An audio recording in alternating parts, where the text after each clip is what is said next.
Buddha or the Buddha means the enlightened one, and it specifically refers to Gautama Buddha or Siddhartha, though there is a possibility that other souls also may become Buddha. There are categories: Shravak, Pratyeka Buddha, and Buddha. So, but this is not for our discussion today. Buddha was basically an ethical thinker and a social reformer. I am following the account given by Satish Chandra Chattopadhyay, uh, and it is commonly agreed upon also. He was not exactly a metaphysician, and in fact, he condemned metaphysics. All those speculations which are very dear to Vedanta school and other systems of philosophy both in the East and the West, and contemporary theory of which I am supposed to be, or in which I am supposed to have specialized. However, the speculations Buddha did not like. So Buddha avoided questions like, is there a soul? Is the soul same as the body or different from the body? Does soul live after the body dies? You know, is the universe eternal? Is it non-eternal? He says all these things are useless. You must be happy, he said. Happy is of course an English word, rather say blissful. Or he said, you must free yourself from misery. The Buddhist view of the world is that everyone is unhappy. And I don't think it should be the Buddhist view only. Even today, in the 21st century, so many things are happening. We have got so many developments, and still unhappiness is there. And of course, now happiness indexes come. In Buddha's time, that way indexing was not done, and you must imagine Buddha before Christ's time. Those days, even treatment for tuberculosis, common cold, these things were not there. So the world must have been, in certain ways, much unhappier. But I would say possibly one happiness was there, because most people were believers. They believed that there will be respite in the other world and all those things. But Buddha thought that all these things were foolishness. In a way, he was like Marx, or rather Marx was like him much after. So as Karl Marx said, philosophers have only interpreted the world. It's time we changed it.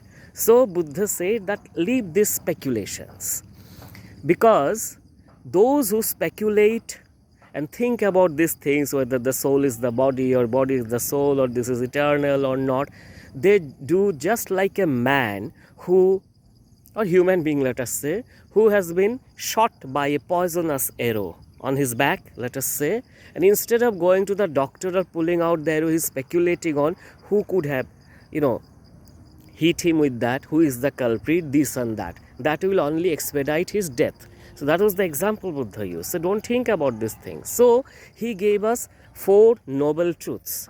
Instead of this soul and all these things, these are known as 4 noble truths. Chatvari Arya Satyani. Arya means, actually it means noble, not a race. Some other day will talk about it. So first thing is that there is misery in the world. Unhappiness, misery. The moment a child is born, he cries. Buddha said that this is the acknowledgement that we are in a unhappy world we have been born into, though the scientific reason of that is different from breathing. Anyway, we are not doing science exactly right now. So Chatvari Arya Satvani, first is there is misery. Then there must be causes of misery, the second truth. So the third truth is that if there are causes, the misery also must end.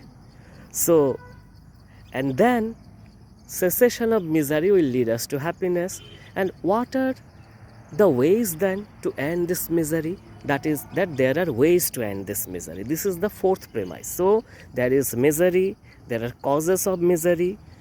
Third is the cessation of misery is possible. Fourth is there are ways, and he gives the Ashtanga Marga, the eightfold path, which I will discuss in the next talk. So certain things in Buddha may appear to be unscientific because he was born in pre-science time, but if we look objectively, he was very near what we can call a materialist and a practical philosopher with a human heart. So Vivekananda often used to say that I am the Ami Buddher Dashanudash, that I am the servant of Buddha. So that much high esteem he held Buddha in. So this is all original Buddha, what I spoke about.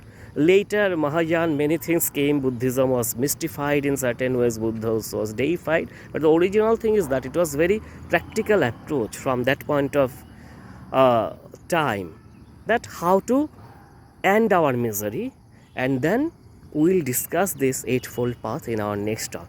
Thank you so much.